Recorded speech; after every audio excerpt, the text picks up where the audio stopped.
Bienvenue dans cette nouvelle vidéo dans laquelle je vous propose de voir ensemble toutes les étapes de montage de ce gilet de berger. Alors, vous avez ici donc le tissu que j'ai choisi. Le côté noir, ça va être l'endroit et le côté très coloré, c'est l'envers. Donc, première chose à faire, c'est de préparer toutes vos pièces. Donc, vous coupez vos pièces dans le tissu et dans la doublure. Donc ici, j'ai une doublure noire. On va voir après comment la préparer. Au moment de couper vos pièces, surtout n'oubliez pas de reporter les crans qui sont indiqués sur le patron. Donc un cran, c'est ça, c'est une fente de 3-4 mm dans la marge de couture. Et c'est un repère en fait pour le montage. Il faut également marquer d'un cran le milieu de la pièce dos qui est coupée au pli. Donc le pli, ça marque le milieu de la pièce. Et donc j'ai un cran à la fois en haut et en bas, puisque ces crans vont me permettre de plus facilement positionner la doublure, puisque ce gilet est entièrement doublé. J'ai préparé aussi là un petit cordon, puisque j'ai décidé d'ajouter une petite fermeture sur ce modèle-là. Avant de démarrer, je voulais attirer votre attention sur la doublure en particulier. Elle ne doit pas être plus extensible que votre tissu principal. De plus, je vous conseille de la choisir plutôt rigide, c'est-à-dire un tissu pas trop mou et pas trop fluide, sans quoi la doublure risquerait d'être visible sur l'endroit du vêtement. Si vous avez une doublure dans un tissu très mou ou très fluide, dans ce cas, je vous recommande de la recouper plus petite, de 3 mm sur tout le tour. Et pour plus d'infos sur les tissus à utiliser, je vous invite à aller visionner le live que j'ai enregistré sur mon compte Instagram, Atelier Scamit en un seul mot.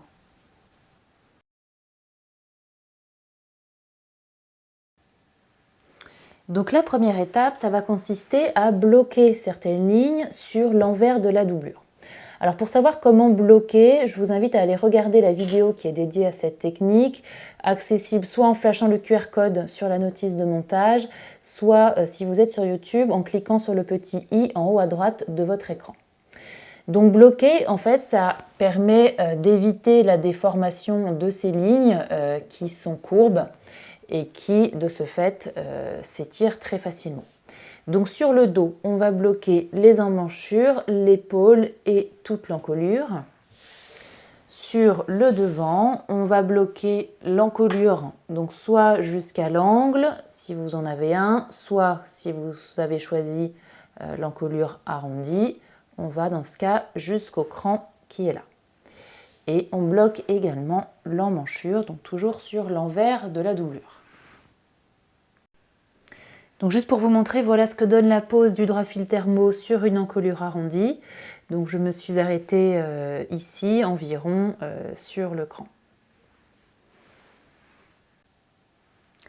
Si vous avez choisi d'ajouter une poche sur votre modèle, on va maintenant marquer l'emplacement de la poche sur l'endroit de votre devant. Alors pour le marquer, vous avez différentes solutions, soit une craie de tailleur, soit un friction pen qui s'efface à la chaleur, soit encore comme ici de passer un fil. Je ne sais pas si ça va être très visible. J'ai passé moi un fil jaune pour marquer chacun des repères qui se trouvent sur le patron. Mais attention, je me positionne bien 2 mm à l'intérieur du tracé qui est sur le patronage, surtout si j'ai utilisé une craie, pour éviter que mon tracé ne soit visible une fois la poche positionnée. Mais d'ailleurs, vous pouvez aussi uniquement marquer les angles, ce sera tout à fait suffisant. Ensuite, si vous avez choisi d'ajouter un lien de fermeture, vous pouvez le piquer dès maintenant. Et donc il se positionne alors sur l'encolure avec un angle, il se positionne bord à bord au niveau du devant et 1 cm en dessous de l'angle de l'encolure. Donc là, je l'ai piqué sur environ 1 cm de long et dans la marge de couture. Pour l'encolure arrondie sans angle, le cordon peut se positionner ici au niveau du cran, donc toujours bord à bord avec le devant, le cran correspondant au niveau de la poitrine. Donc là aussi, je le pique dans la marge de couture sur un petit centimètre.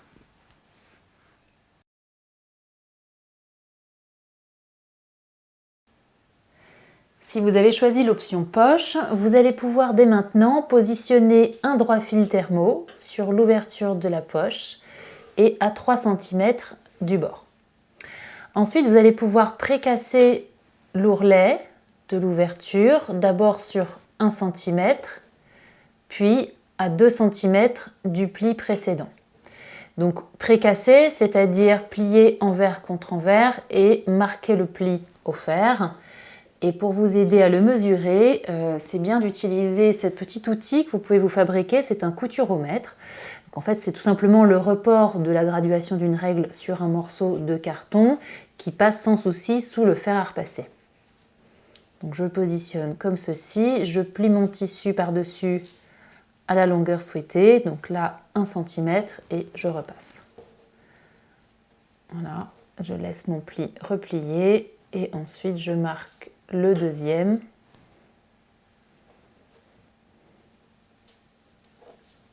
À 2 cm.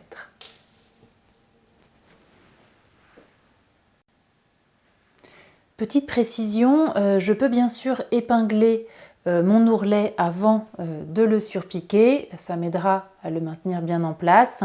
En revanche, comme il s'agit d'une surpiqûre et qu'elle doit être nette, je vais retirer chacune des épingles avant d'arriver dessus. Et une fois que mon pli a été marqué, je l'ai surpiqué ici à 1,8 cm du bord. Ensuite, j'ai surfilé ces différents côtés, donc soit à l'aide d'une surjeteuse, soit à l'aide d'un point zigzag.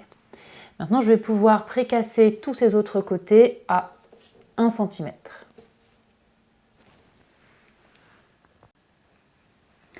Et une fois que c'est fait, je viens positionner ma poche sur l'endroit du devant.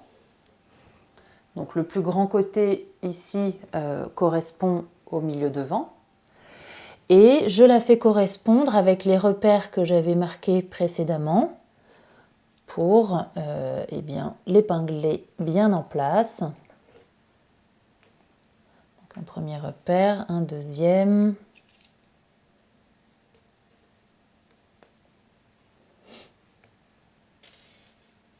Et les deux derniers qui sont là. Donc je vérifie que son positionnement est bon, que j'ai une distance équivalente ici, là et là. Je positionne autant d'épingles que je souhaite.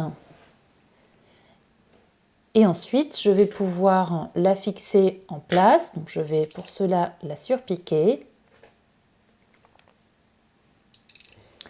Comme je l'ai déjà fait sur l'autre devant. J'ai surpiqué d'abord à 7 mm du bord, sur tout le tour, hors ouverture de poche bien sûr. Et ensuite à nouveau à 2 mm du bord, là aussi sur tout le tour.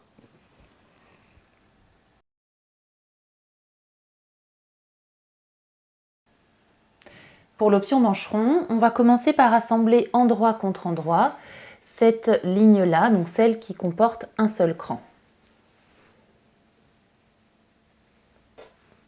Donc je superpose, j'épingle, au moins les extrémités.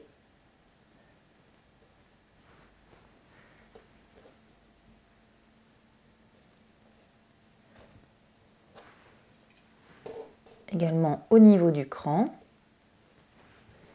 Et je vais piquer à 1 cm. Et une fois que c'est piqué, je vais pouvoir diminuer de moitié cette marge de couture.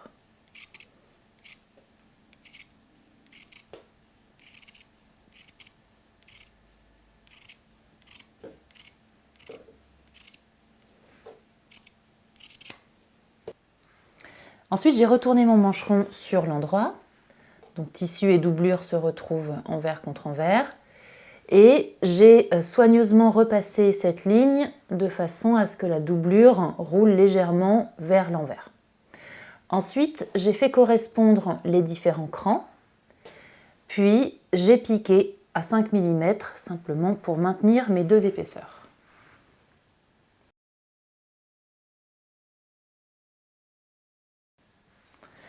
Pour l'option galon de dentelle, on va commencer par réaliser un ourlet sur chacune de ses extrémités.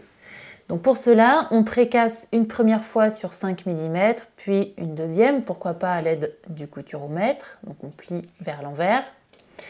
Et ce pli, on va le surpiquer à quelques millimètres, comme je l'ai déjà fait ici. Ensuite, je vais marquer chaque quart du galon au moyen d'une épingle. Donc je le plie en deux, je trouve sa moitié, je positionne une première épingle, puis je le plie à nouveau en deux. Donc, et comme je l'ai déjà fait là, j'ai marqué donc chaque quart d'une épingle. Donc c'est simplement un repère, puisque ça va me servir à assembler ensuite ce galon avec élastique transparent qui va donc très facilement froncer la dentelle. Pour l'élastique transparent, alors ça va être assez peu visible, mais c'est la même chose. Donc j'ai commencé par le couper à la longueur voulue. Donc il est plus petit que le galon de dentelle, hein, c'est normal. Et je l'ai plié en deux, puis en quatre, de façon à pouvoir positionner une épingle, comme ici, à chaque quart de l'élastique. Ensuite, je vais poser l'élastique sur l'envers de mon galon et je vais commencer par faire correspondre les extrémités. Donc là, je l'épingle, bord à bord sur mon galon de dentelle et bien à plat.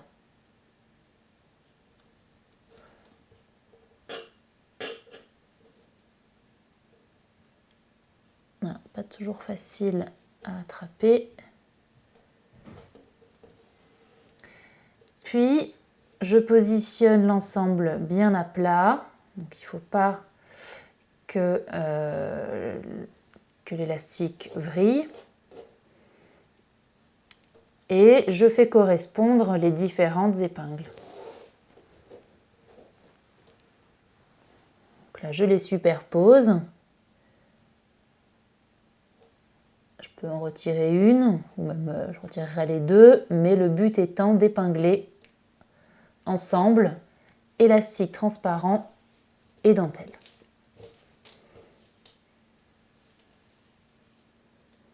Et je continue sur tout le long à positionner mon élastique bien à plat et à faire correspondre les différentes épingles.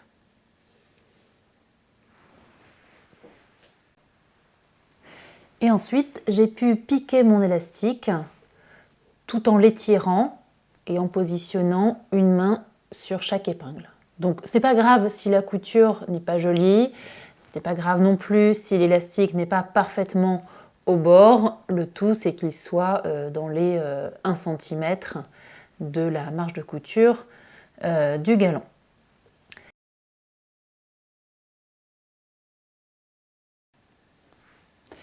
Pour l'assemblage, on va maintenant pouvoir positionner endroit contre endroit les épaules du dos et du devant. Donc, je fais correspondre les extrémités, j'épingle perpendiculairement à ma future couture.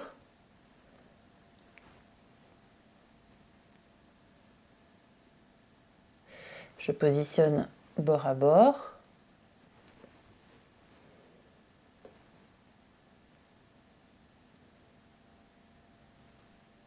Je fais attention à ne pas étirer le tissu.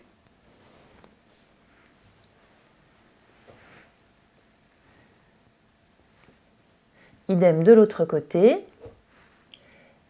Et maintenant, je vais pouvoir piquer à 1 cm sur cette ligne. Et ensuite, j'ouvre la couture au fer et je fais de même avec le devant et le dos doublure.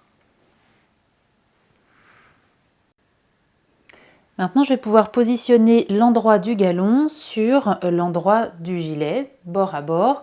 Et je vais commencer par faire correspondre le milieu de mon galon, donc là j'ai pas retiré l'épingle, avec le cran du milieu dos. Donc je fais attention à bien positionner l'endroit du galon sur l'endroit de mon gilet. Là, j'épingle et ensuite je vais faire correspondre les extrémités, ou du moins je vais faire aller mon galon jusqu'à 1 cm du bas du devant. Donc je m'arrête 1 cm au-dessus.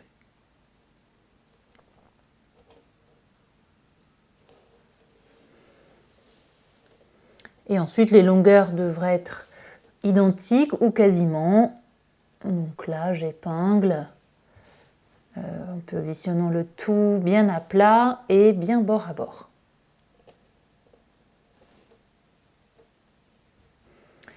Une fois que l'épinglage sera fait, sur tout le tour, je vais pouvoir piquer à 6-7 mm du bord. Et donc voilà, mon galon a été piqué. Je peux maintenant retirer les épingles. Donc ici et là, ça s'arrête bien à 1 cm du bas.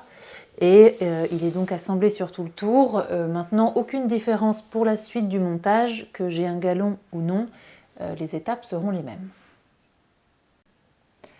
Si vous avez choisi d'ajouter des mancherons, on va pouvoir les positionner dès maintenant. Alors j'ai mon mancheron, je vais le positionner endroit contre l'endroit du tissu et je vais commencer par faire correspondre les crans. Donc le cran qui est environ au milieu du mancheron correspond à la couture de l'épaule et je le positionne bord à bord sur l'emmanchure. Ensuite, je fais tout le tour, donc là je fais correspondre le cran suivant. Donc sur le dos, j'ai un seul cran, sur le devant, j'en ai deux. Rapprochés. Puisqu'en tout, j'ai 2 crans sur le dos et 3 sur le devant. Et enfin, le cran de fin de mancheron.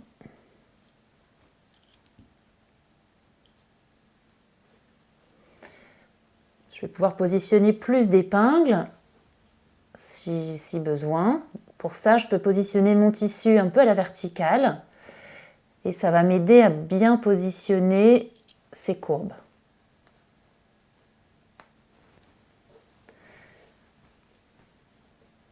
Pareil pour le devant, je retrouve mes 2 crans rapprochés.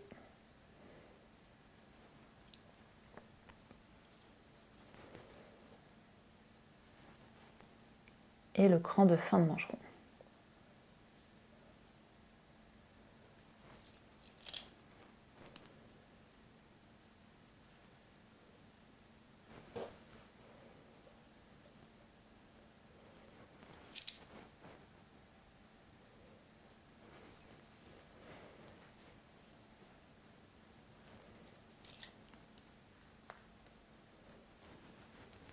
Je vais maintenant pouvoir piquer sur cette ligne à 5-6 mm, simplement pour le maintenir en place. Ensuite, je vais pouvoir positionner endroit contre endroit tissu et doublure au niveau de l'emmanchure, donc qu'il y ait un mancheron ou non. On commence par voir l'option sans mancheron. Donc, je superpose les différentes pièces. Je fais correspondre les extrémités.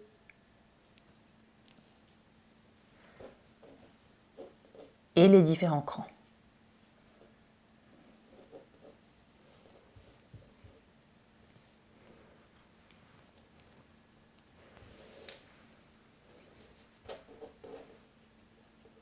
Et bien sûr ici, la couture de l'épaule se superpose puisque tissu et doublure ont la même forme.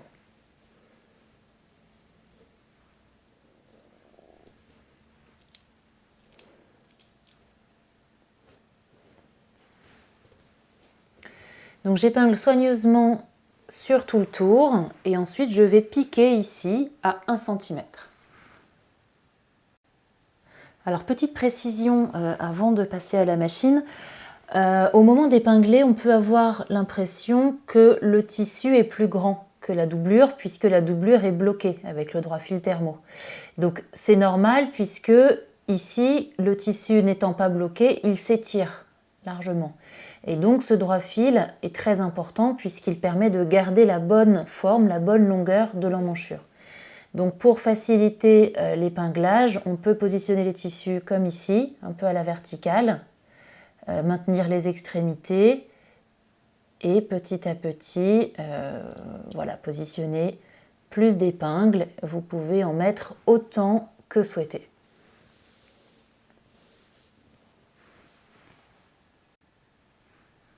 Sur la version avec mancheron, donc c'est le même principe, hein, on va positionner tissu et doublure endroit contre endroit. Et de même, on va faire correspondre les extrémités et les différents crans. La seule différence, c'est qu'il va falloir se positionner un peu plus à la verticale, comme ceci, pour éviter que le mancheron ne soit gênant au moment d'épingler.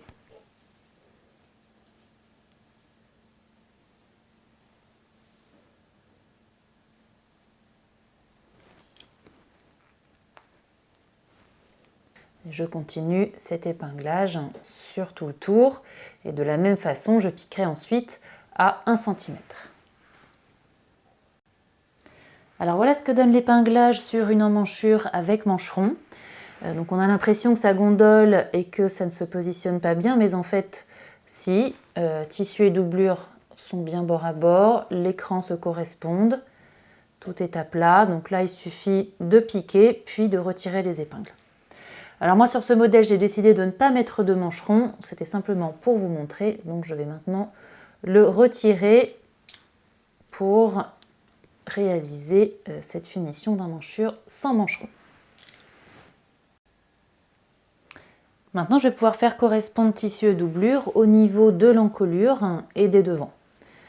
Donc là si j'ai un petit lien, je le rentre entre les deux épaisseurs. Et je commence par faire correspondre le cran du milieu dos. Donc j'épingle, puis les coutures d'épaule.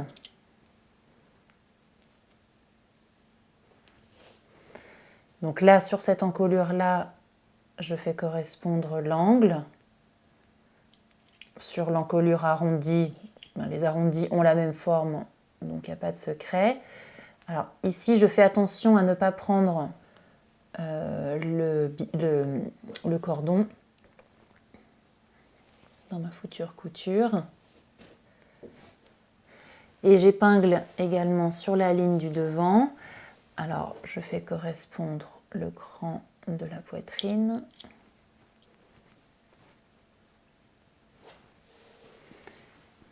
Et ici, sur la version arrondie, je fais correspondre le cran et c'est là que va s'arrêter ma couture. Pour la version avec angle droit, tout simplement, je fais correspondre mes deux lignes jusqu'à l'angle droit qui est là et c'est là que s'arrêtera ma couture. Donc là, comme toujours, je rajoute autant d'épingles que je souhaite. L'idée de les mettre bord à bord, voire de faire très légèrement dépasser la doublure de façon à ce qu'elle roule bien sur l'envers du vêtement. Donc je vais faire pareil de l'autre côté et je vais piquer d'un seul tenant en partant donc du bas devant. Je fais le devant, l'encolure et je termine sur l'autre devant. Toujours à 1 cm.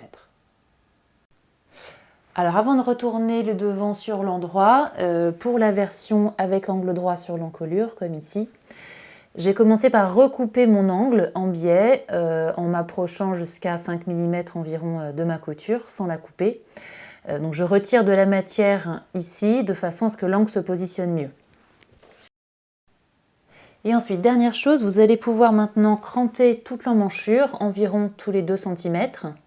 Donc cranter, c'est-à-dire couper une fente de 5-6 mm de long dans la marge de couture pour permettre à la ligne de ne pas tirer. Et j'ai fait de même sur toute l'encolure. Et pour une encolure avec arrondi, je crante jusqu'au cran. Maintenant, je vais retourner chaque devant en passant par l'épaule. Donc, je passe ma main entre les deux épaisseurs et je retourne mon devant sur l'endroit.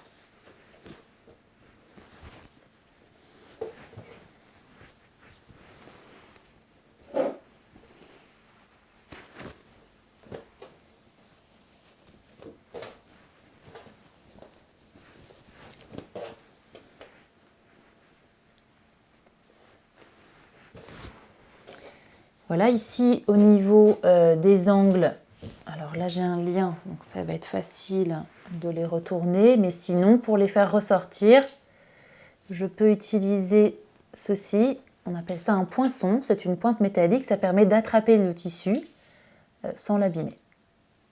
Je vais ressortir mon angle. Et ensuite, je vais m'aider du fer à repasser. Donc, je vais plutôt le repasser sur l'envers pour repositionner le tout correctement et notamment essayer de faire légèrement rouler la doublure vers l'envers, de façon à ce qu'elle soit bien invisible sur l'endroit. Donc là, on aperçoit ici comme un petit bourrelet de tissu qui doit être visible sur l'envers pour avoir ce rendu. Ensuite, je vais pouvoir assembler mes côtés. Donc, je commence par les faire se correspondre déjà, puis j'ouvre la doublure et là, je les positionne endroit contre endroit. Donc, j'épingle, comme toujours, les extrémités, le cran, bord à bord.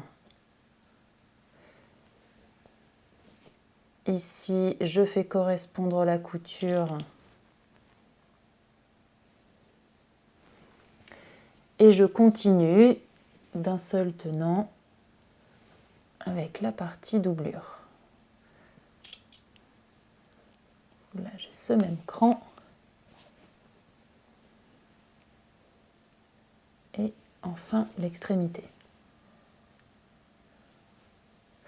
Comme toujours, je peux rajouter plus d'épingles si besoin. Et je vais piquer sur cette ligne à 1 cm. Et pareil de l'autre côté. Après avoir piqué, j'ai ouvert la couture au fer, comme ici. Et ensuite, sur la doublure d'un des deux côtés, je vais découdre ici une ouverture d'environ 7-8 cm. Pardon.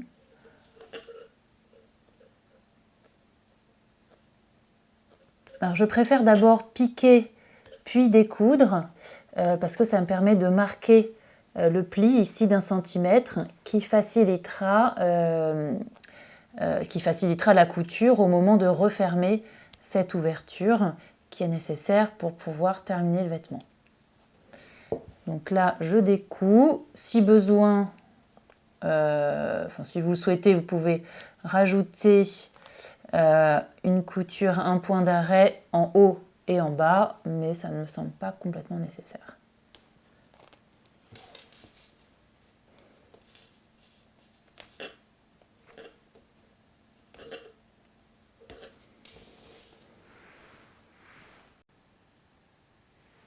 On va maintenant pouvoir fermer la ligne du bas du gilet et pour cela, je vais positionner tissu et doublure endroit contre endroit. Donc je retourne ma veste, mon gilet et là je commence par faire correspondre le cran du milieu dos, les coutures des côtés.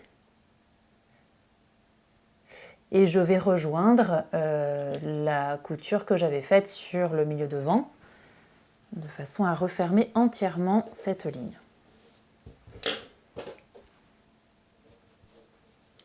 Donc là, comme toujours, je positionne autant d'épingles que je souhaite. Et éventuellement, la doublure peut dépasser de 2-3 mm. Ça lui permettra d'être d'autant moins visible sur l'endroit.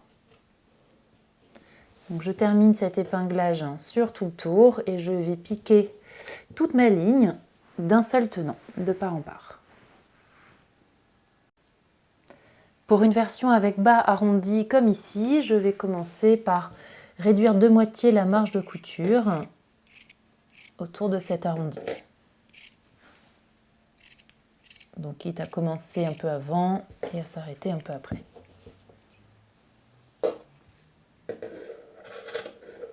Ça lui permettra en fait de mieux se positionner une fois retourné.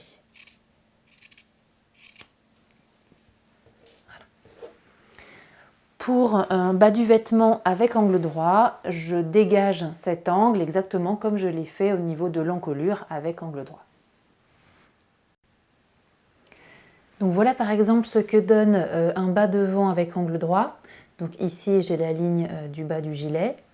Là j'ai donc dégagé mon angle. Alors j'ai coupé en angle droit, mais j'aurais aussi bien pu couper en biais, le tout étant de ne pas couper les coutures qui auraient pu se prolonger vers les côtés. Attention simplement, si vous avez choisi l'option galon de dentelle, le galon ne doit surtout pas être pris dans la couture d'assemblage du bas du gilet qui est là. Au contraire, le galon doit rester libre, comme on le voit ici. Là, il est pris nulle part. Il doit pouvoir rester libre et ne pas être pris dans la couture d'assemblage donc du bas du gilet qui est là. Et maintenant, je vais pouvoir retourner le gilet en passant par l'ouverture que j'ai laissée donc dans la doublure.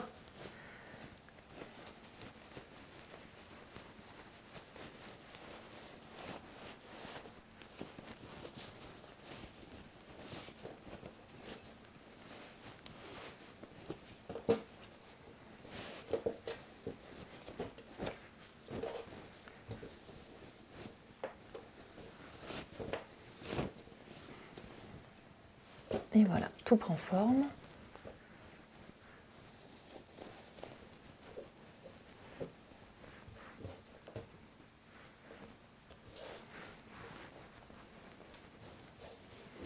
Je vais maintenant soigneusement repasser la ligne du bas, donc toujours en essayant de faire rouler la doublure vers l'envers. Et ensuite, pour terminer, je pourrais refermer l'ouverture laissée au moyen d'une couture nervure. Donc je positionne mon ouverture bord à bord, parfaitement bord à bord, j'épingle.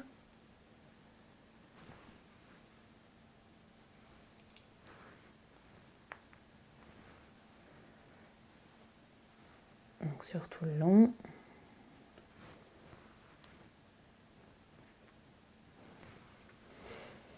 Et ici, je vais pouvoir piquer à 2 mm. Donc voilà ma couture nervure qui a été faite. J'ai repassé très soigneusement le bas du gilet. Tout se positionne bien.